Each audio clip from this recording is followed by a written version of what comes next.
down, I know you got me, baby.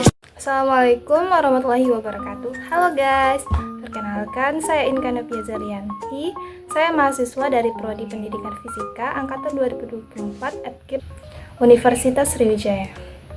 Di sini saya akan mengerjakan tugas video dari Bapak Apit Fatur Rahman selaku dosen pembimbing mata kuliah telah kurikulum fisika SMA. Kalian tahu nggak sih apa sih fisika beta itu? Di sini saya akan menjelaskan apa itu fisika beta. Fisika beta artinya fisika begitu dekat dan nyata. Fisika beta ini diinisiasikan dan dipopulerkan oleh Bapak Apit Fatur Rahman, SPD MSI PhD, selaku dosen pendidikan fisika Universitas Sriwijaya. Di video kali ini saya akan menjelaskan konsep-konsep fisika yang ada di dalam proses pembuatan kue semprong. Kalian pasti tahu kan apa itu kue semprong? Kue yang sangat enak. A few moments later. Pernahkah kalian menikmati kue semprong yang sangat renyah dan manis? Ternyata kue tradisional ini tidak hanya lezat loh, tetapi juga menyimpan berbagai konsep fisika yang sangat menarik di balik proses pembuatannya. Yuk kita lihat bagaimana ilmu fisika bekerja di dapur.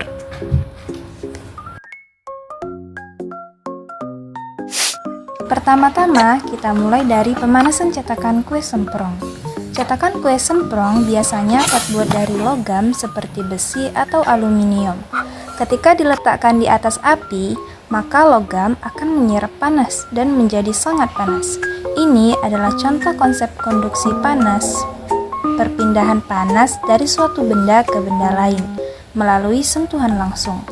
Panas dari api kompor berpindah ke cetakan, lalu dari cetakan berpindah ke adonan kue yang dituangkan di atasnya. Ini adalah proses perpindahan panas dari kompor ke benda lain, misalnya panci. Melibatkan 3 mekanisme utama perpindahan panas tergantung pada situasinya. Yang pertama yaitu konduksi, terjadi saat panci atau wajan menyentuh langsung ke permukaan kompor. Panas dari kompor mengalir melalui panci ke makanan di dalamnya. Ini adalah cara utama panas berpindah dari kompor ke panci. Kompor menyentuh bagian bawah panci logam dan logam akan mengantarkan panas ke seluruh bagian panci.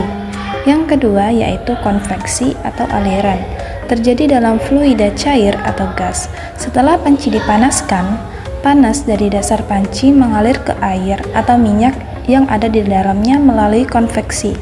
Zat cair yang lebih panas akan naik dan yang lebih dingin akan turun, menciptakan sirkulasi panas. Misalnya air mendidih dalam panci akibat konveksi. Yang ketiga yaitu radiasi. Kompor, terutama kompor listrik atau induksi, juga memancarkan panas dalam bentuk gelombang inframerah. Panas ini bisa langsung dipancarkan ke panci tanpa menyentuhnya meskipun jumlahnya kecil dibanding konduksi. Misalnya kompor listrik menyala merah dan memancarkan panas seperti lampu pijar. Jika kalian memakai kompor gas, listrik atau induksi, maka cara perpindahan panasnya bisa sedikit berbeda karena mekanisme kerjanya berbeda-beda. Jenis kompor gas memiliki sumber panas api dan perpindahan panasnya yaitu radiasi dan konduksi, sementara kompor listrik memiliki sumber panas elemen panas dan perpindahan panasnya adalah konduksi dan radiasi. Dan jenis kompor induksi memiliki sumber panas arus listrik di panci dan perpindahan panasnya konduksi di dalam panci. Ini adalah contoh lain dari cetakan kue semprong. Selanjutnya, mari kita amati adonan yang mulai berubah. Adonan kue semprong yang awalnya cair perlahan-lahan akan menjadi padat dan berwarna keemasan. Ini adalah hasil dari perubahan wujud dan reaksi kimia.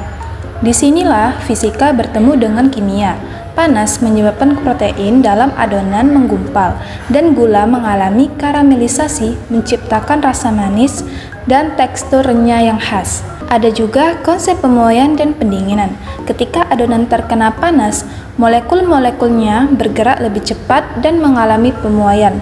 Tapi, begitu cetakan dibuka dan kue mulai mendingin, molekulnya melambat dan terjadi penyusutan. Proses inilah yang membuat kue semprong menjadi keras dan kaku.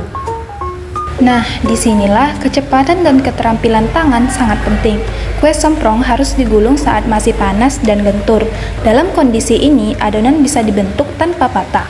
Sebuah contoh dari elastisitas bahan saat suhu tinggi. Tapi, jika terlalu lama menunggu, kue akan cepat mengeras dan menjadi rapuh. Disinilah konsep gaya dan tekanan bekerja. Kita menggunakan gaya mekanik untuk membentuk kue sebelum ia mendingin total. Terakhir, semua proses ini bergantung pada satu bentuk energi, yaitu energi panas. Energi panas dari api kompor diubah menjadi energi kinetik partikel adonan, yang mempercepat perubahan fisik dan kimia. Tanpa panas, semua proses ini tidak akan terjadi. Jadi, siapa sangka, di balik cemilan sederhana bernama kue semprong, tersembunyi berbagai prinsip fisika yang kompleks dan menakjubkan. Fisika ternyata tidak hanya ada di buku, tapi juga ada di dapur, dan bahkan di setiap gigitan kue. Oke, sekian video dari saya. Thank you for watching guys. Assalamualaikum warahmatullahi wabarakatuh.